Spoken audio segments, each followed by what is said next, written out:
What's going on, everybody? Welcome back to yet another video here from my office.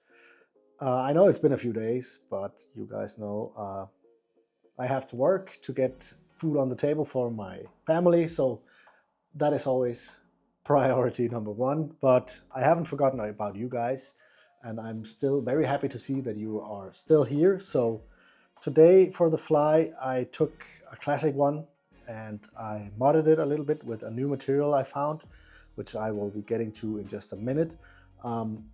I've been playing around with these videos over on Instagram, or it's not really videos, but it's kind of a guess the fly before I upload it. So if you want to join in on the fun, please do remember to check out my Instagram. I will link it down below. So if you want to, you can join in on the guessing game, I guess you could say that. I will post some photos throughout the week, and the one who guesses the fly will actually be winning the exact fly from the video. I thought that was kind of a good idea to give something back. So make sure you join in on Instagram on guessing what fly it is. This one hasn't got any name yet, but it is a variation of the Danish pattern called Polar Magnus. Enough with the chit chat, let's jump down to my vise here and crank out this fly. So the hook in my vise here is the NS 156 from Eric's. But of course you can use whatever you want. This is a size 8. Fairly long shank for a size 8. I guess you can say that. If you're used to the stinger hooks, they kind of have a little bit of a shorter shank. But I really like this hook, especially for a pattern like this. So first off, need a feather.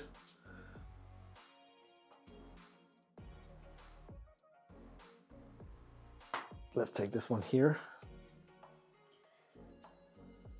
So just a normal grizzly feather here.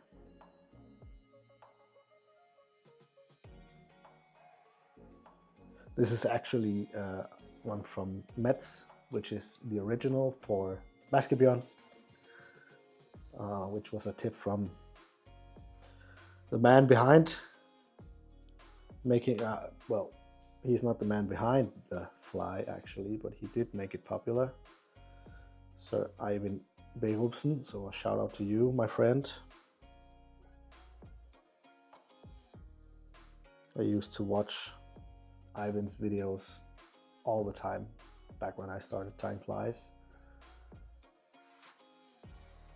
So if you're looking for more inspiration, great tips, I highly suggest you go and check out Ivan's channel. There's a lot over there.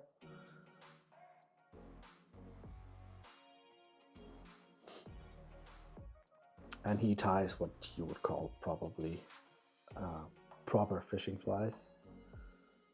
I do make a few of those sometimes. You guys know me, I like to switch up things a little bit and kind of make my own patterns and variations and whatnot.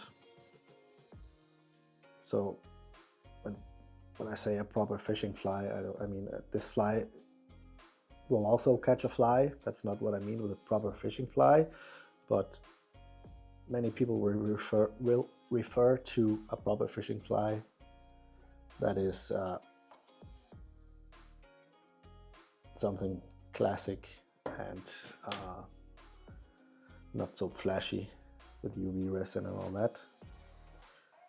Mainly a hackle fly like this is what most people will refer to as a proper fishing fly. But I don't know. I think every fly can be a proper fishing fly. That's just my opinion. So that's the tail there done. Let's get some flash in. So at this point, it is basically just like the Polar Magnus. Almost. Turn these off, just these two. be enough. So, and what I like to do is to kind of move my thread up to where I want the next hackle to be. This will be a fly with 3 hackles on. So one in the back, one on the middle, and one in front here.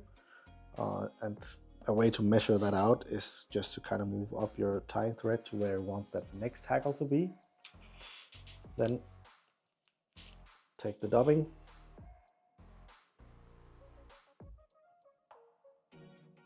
Just put that straight on your thread like this. Make a dubbing noodle.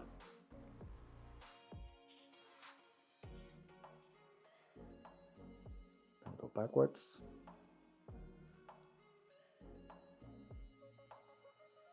And then you can tie a little bit on top of this feather, kind of to make it a little bit more compact so it doesn't flare out as much.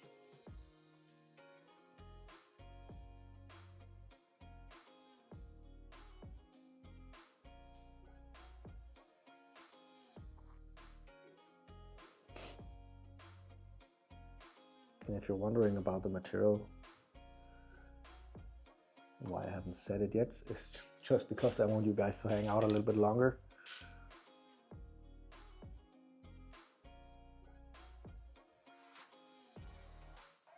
Also, I'm testing out this new microphone. I really hope it's working, otherwise that means I will have to start over.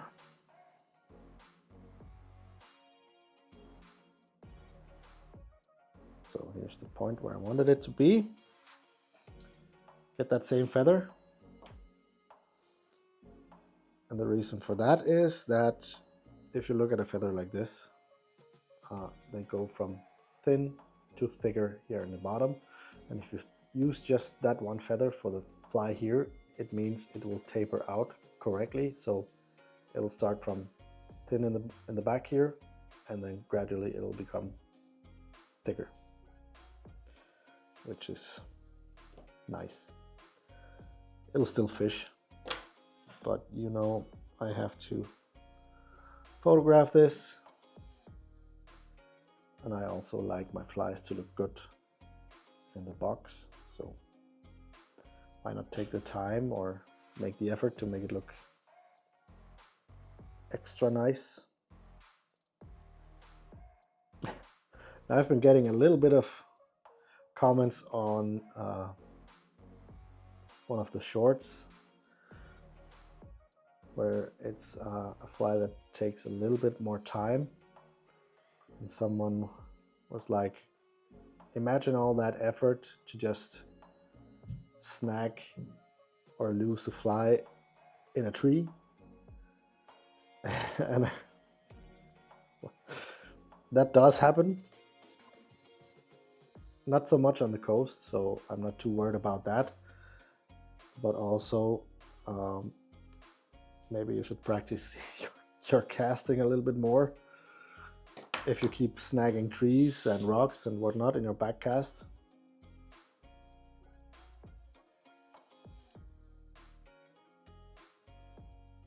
Just like so. Have a look. That's looking good. Again, get your thread up to right around the point where you want the next material, which is the new material in just a bit.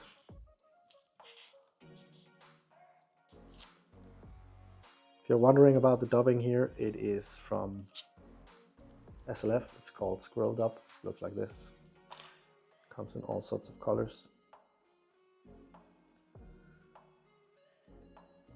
I know you guys keep asking where I get this stuff, but I'm not too fond about linking just any shop, because they all have to provide families and all that. So I suggest you just Google the materials, or if you know they have them in your local shop, that's even better. So support those local shops.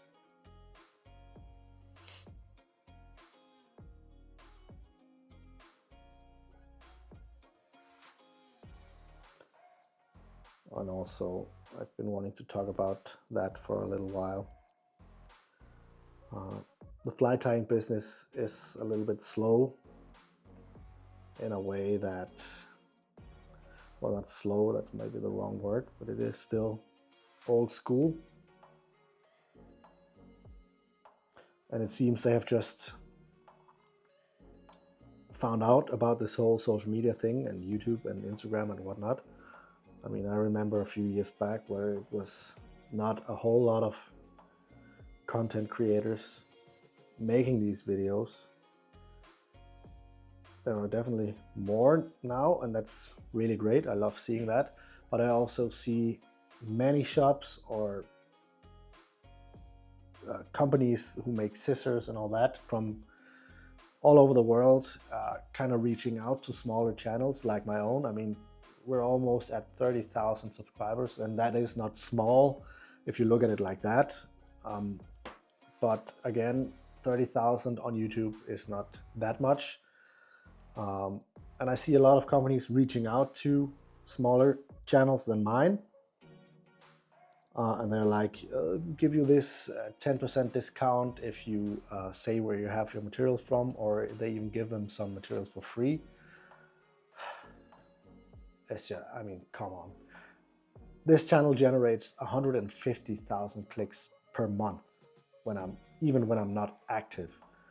And we can talk about the ad revenue from that, which is roughly around $200 a month. So it's not that much. It's definitely not something that I can feed my family from. But also, I mean, 150,000 clicks, if you were to pay for that in ads, it's more than a gift card from $200 or something like that. So, I mean, there's so much work in making these videos, and I think it's a lot more worth than $200 per year in gift cards just to flash some materials here. I mean, imagine 10% from the 150,000 clicks per month that I gain. Go over to that one specific link and buy whatever I link down there. It's a lot more worth than $200 or euros or whatever. I just want to say that. So if somebody reaches out to you, give them your numbers. If you have a channel that is getting some reach and they reach out to you, just don't, I mean, you can do whatever you want, but consider the worth of your channel and yourself and your time before you just blindly say yes to a free hat. I mean, it's just like, if somebody reaches out to me with that, you could just say, we think you're stupid, your time is worth nothing, here's a hat. And I don't like that. I really, really don't like that. It's just too old school. So if you want to sponsor something, we can talk. But otherwise, stop sending me requests wanting to give me a free hat, a bobbin. I really don't care. I can buy that with my own money. And I'd rather support a local shop for that. So that's that.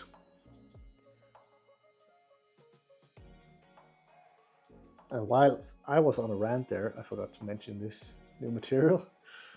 It's called, it's not that new. It's just basically chenille. But I discovered this on the fair in Denmark in March. And I just fell in love with it. So really great material. It's chenille. It's called neon opaque. That's all I'm saying.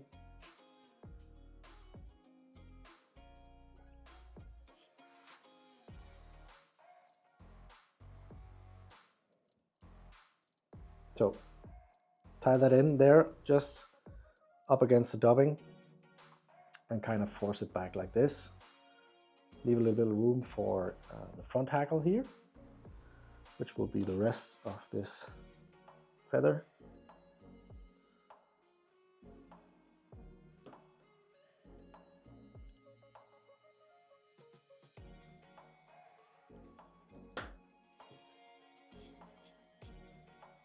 Tie that in front here.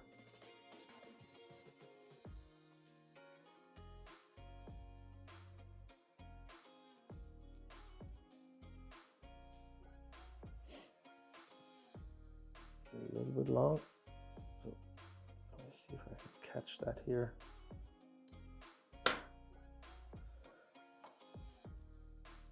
So, and you should be able to get in like 3 turns, something like that.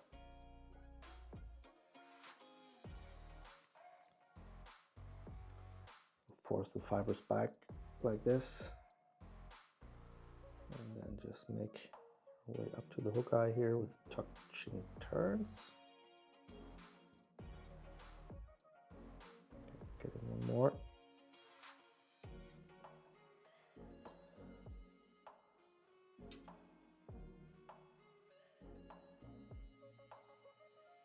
So make a few securing wraps behind the hackle. Put everything back, and then just make thread base up against that hackle before you snip it off.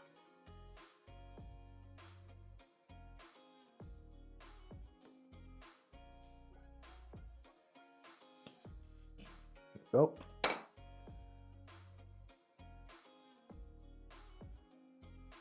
Clean that up just a little bit.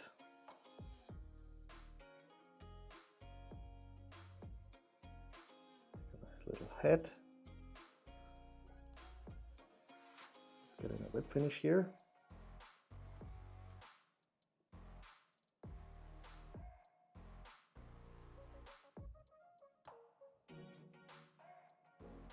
Just like that.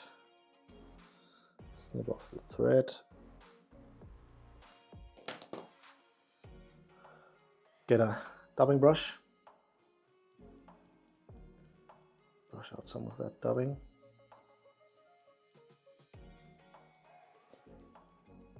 To kind of give it that nice buggy look.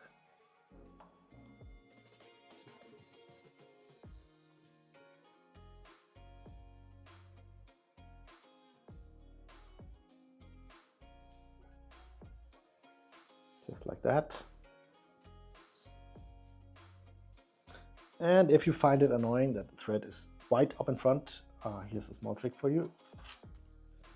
I mean, I almost only use white tying thread, the GSP. And then if the color of the head doesn't suit you, you can just take a permanent marker in any color and just color it like that. Now it will also look pretty on the photo. And that there is the finished fly. Maybe you can even come up with a name for this one and win a second one. I have one from my practice tie right here. So let's put these two on the line. The one over on Instagram will probably already be gone at this point because you've been guessing before I even edited this video. So name the fly here on YouTube, and that will be, I will look for the best name just by randomly picking somebody in the comments. Okay, so get some names in the comments. Thank you so much for watching. Thank you for listening to my little rant. Let me hear your thoughts. Let's jump down to the comments, otherwise this video will just be way too long. I appreciate you guys for being here. Thank you so much for that. I will see you in the next one.